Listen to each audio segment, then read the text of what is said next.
Jason Costa. Now, for those who don't remember Jason, his name was all over the headlines in 2014, not just his, for winning. When judo had, in my opinion, its biggest rise in New Zealand sport, when we won a whole host of medals at Glasgow, and judo became this thing that everyone was talking about.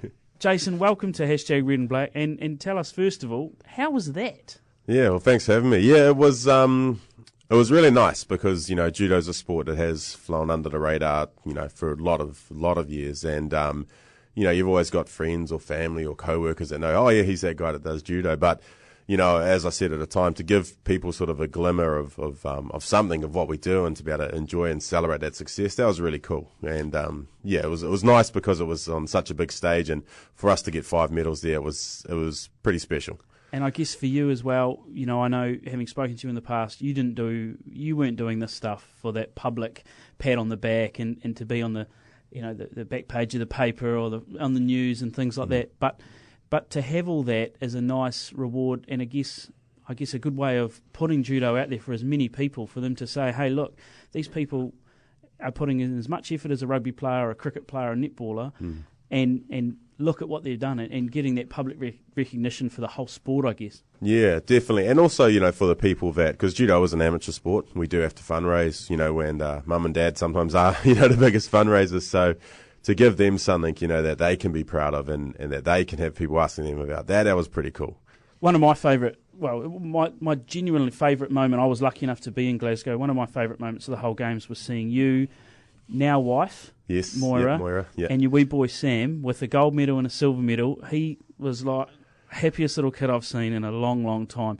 But I mean, for the whole family, that must have just been amazing. Oh, it was definitely a special memory, and there was a front page article in the press. It's something I honestly do still look at a lot of the time, and the joy in everyone's face, and it's just undulating. There's just so much happiness, and as I mentioned as well, it was the first time Mum and Dad had actually seen me fight outside of New Zealand. So for them to come over, have that awesome trip, see that was just one of the biggest highlights of my life, really. I bet. And now since then, we've had a little bit of heartbreak. We're 3 years down the track. As I said before, you're now married. You and Moira are now married. Congratulations. Yep. Thank you. But tell us a little bit about this. Is I guess a great story, but a horrible story at the same time. Great, isn't it? It's interesting, but horrible. Tell us a little bit about your Olympic heartbreak around Rio, mate. Yeah, so after Commonwealth, we sort of really went from strength to strength. We went to South America, picked up 3 medals in 3 tournaments there, which is unheard of for New Zealanders. And, we're talking big tournaments. We had, the big top dogs like Brazil and that there. And Moira and I picked up a silver and 2 bronzes each. So that was really, really good momentum. Won the Oceania Champs in 2015. Then at the Worlds in August, I dislocated my elbow in my first fight. And believe me when I tell you, it was a horrific injury. Easily the most uncomfortable thing I've ever felt. And from there, that injury normally has about a 6-month turnaround. The last qualifying tournament for us was in April. So sort of only gave me 7 months to play with. I was back fighting 4 months later. Not necessarily the best or smartest thing to do, but that's sport. Sport doesn't wait for anyone. And unfortunately, on the day we'd done all the things up to that point. Come the day of the Oceania Champs, we just didn't fire. We still query it. We think maybe there was a greater cause for it, but it was very heartbreaking. And from that we travelled to Azerbaijan and Kazakhstan, and we got closer, but just didn't quite meet the qualification criteria. Or for me, so we fought. And that's where the story got even more interesting, because there was at least 3 or 4 times there that I actually thought I had qualified for Rio, through the way the qualification works and certain wild cards. Ultimately, in the end, I missed out from a guy that was lucky to get a spot, we'll just say, and wasn't actually actively doing judo, but that's the qualification process sometimes. No, Jason, I've asked you this beforehand, and you don't want to talk about it, and that's fine, but I've done my own research, and basically what happened was this guy decided he could qualify, even though he hadn't been fighting, and he's gone to the Olympics as a tourist, basically. That's what I've found out. So that, for someone who's so passionate and works so hard, that's obviously a real kick in the we'll say guts, but yeah, and that's the thing. The Olympics is about, that sort of inclusion of all the nations, and I've got a lot of great friends from the smaller island nations that are working hard, doing what they can. Maybe not getting the results of, say, some of the the bigger countries, but the fact is that they're living and breathing the sport, and to me, that's what the Olympic spirit's about. But when it's someone just sort of, oh cool, I'll go and get some free food in the village and enjoy Rio. It's a little bit of a fault in the selection criteria. But hey, if I got the job done in the Oceanias, it wouldn't have been an issue anyway. So this is true. Yeah. And you also had around your sport, there was also I think we had a drug cheat who was ruled out, but then that spot didn't go to you because that was a wild card. And then we had the Russian situation, and then there was another few other situations. So, yeah, to be fair, there was about 4 times I thought I was actually going to Rio. So the pain did get drawn out a little bit. But, we've got lots of other things going on in my life. So, I'm only thinking about it every other day now. Yeah. Because, of course, I'm just reminding you because you need it. You missed out on London as well. Yeah. And then this, Glasgow's that big high in between. And then just to make things interesting, no judo at next year's Commonwealth Games. Yes. So I understand you've pulled the pin competing-wise, but you might have some news, and you're coaching. You're obviously the national head coach of New Zealand at the moment, but it sounds like you might have some competing news for us as well. Yeah, so Rio was always going to be the last hurrah. Athletes usually retire sort of in their early 30s. Amateur athletes, that is, because normally then they have to go on and make a career or do other things. I've been quite fortunate with what I do, being involved in the fitness industry, that they've sort of worked really nicely hand in hand. And after Rio, I said, right, what I'm going to do is just take basically 2 years off, see how the body is, and I guess go from there. And I was lucky enough to be named New Zealand head coach.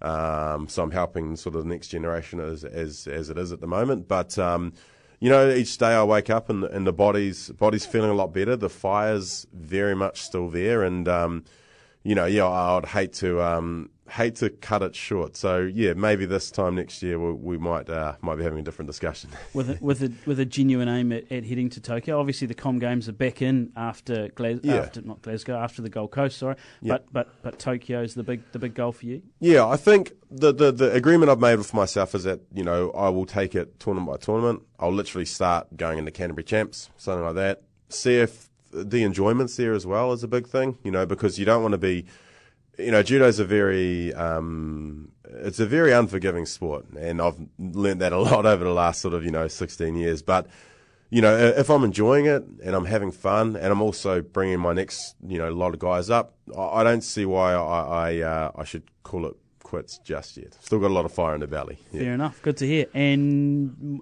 what about Moira? Yeah, so, as you mentioned, we got married in November. So that was something, obviously, one of the huge highs and amongst a few not so great spots last year. So, at this stage, we're probably going to look at extending the family, giving Sam some brothers and or sisters. But, I can't speak for Moira at the moment, but I know that's our main focus. So, and I think, she's a little bit younger than me, 7 years younger than me, so she's still got plenty of time to, have another run at it. And, she's, got the talent, to take it as far as she wants. Now, you're the national head coach, but you're also coaching locally here as well as an academy? Yeah. So I'm national head coach, and that's obviously was something that was given to me last year. But, for the last few years, I've been coaching at a Can-Am judo club in Canterbury. And at the start of this year, we launched a bit of a judo academy, and it's basically just giving these guys a bit of support with regards to not only the judo stuff, but also we've got sports psychologists, we've got strength and conditioning coaches, we've got nutritionists, that sort of thing, so that, basically leaving no stone unturned and helping them not have to go through a lot of learning curves we did. And it also means that we've just got a good group of guys, good culture of success, some good people that are, going to achieve some really big things with the judo. And I think I've spoken to you before about this. Your theory is a bit more about than just being a good judoka. That's correct, isn't it? Yeah, that's it. Or the other, I was also told otherwise you're a judo player. I didn't know that. Yeah, judoka or judo player, yeah. But to be a good judoka, it was more, like anything, was more having the best person you can as well, isn't it? Because I guess there's that much sacrifice. You need to have everything else fizzing well. And that's the good thing, you know, the big thing we've learnt is that, you know, a lot's come out in the media recently about, you know, depression in athletes and that sort of stuff. And, you know, there's a saying that, you know, an athlete dies 2 deaths, one when they retire and one when they actually die. And, you know, it's something I've seen a lot of, and obviously, you know, unfortunately we have seen a lot of in the judo community. So, you know, the big focus behind my coaching is to make good people. And if they happen to be good judokas, that's nice as well. But, you know, while I wanted to strive and achieve things bigger than I ever did, I still want them at the end of the day to go, hey, look, there's more to life than just judo, you know. So it's it's good. We've got some really, really good kids coming through the ranks now, and it's going to be really cool to see them develop in the next sort of 5 to 10 years. And just on that, I mean, I understand there's been a bit of a surge hopefully from 2014. Well, maybe it's from the 2014 Commonwealth Games and all that the press and the positive publicity around that and the 5 medals. And you're taking a team as the head coach off to the Oceanias next week. I understand it's not a holiday in Tonga, but some time in Tonga. Some time in Tonga, yeah. Yeah, but I guess the team seems. How's the team, say, compared to a few years ago? Yeah, it's definitely grown. So, you know, we look back to, say, 2013, 2014, and you know, in the New Zealand squad, you'd have maybe 4 or 5 from Canterbury region. Now, this time, we're actually taking over 11 from my club, and that makes up about 24% of the whole team. I've got some goals to get that up to 35%, but, you know, that'll take a few years. But it's just, you know, that culture of success we've now got, and people have seen from not only our results at the Commonwealths, but what we did in South America, that, you know, hey, us Kiwis can do it on the world stage. And, you know, it's good. We're getting a lot of support from the parents as well. And so are these young athletes, well, I assume the young athletes, are they likely to possibly feature at Tokyo? Are we looking those next few Com Games after that? We could have another great achievement like we did in Glasgow. Yeah, I think realistically Tokyo, I never want to say no, and I think if they you know they could definitely shock the world and get there. They've got a really, really good work ethic. Their coach isn't too bad, so I've been there and done that. But my goal initially is to get them to the 2022 Commonwealth Games. And then from there, looking at 2024 Olympics. But hey, as I say, you know, you never know on any given day who's going to turn up and get the job done. Excellent. Well, all the best in Tonga. And if anyone is, you know, any locals that think, hey, well, you know, I wouldn't mind having a look at that. How can people, I don't know, come along and try it out? Or how does it work for a newbie to come along and throw down with you? Yeah, well, the good thing is we literally in my class we start from white belt first timers right up to, you know, Olympic level athletes, and that's the great thing with martial arts and judo is that you can just rub shoulders with people like that. So, you know, anyone that is interested, we train out of CanAmJu or Canterbury Amateur Judo Club. We've got a Facebook page if you look up Canterbury Amateur Judo Club, but also we are based in Sydenham, so pretty easy to find. Magic. Excellent. Jason Costa, thank you very much for joining #Red and Black. And all the best. Thank you.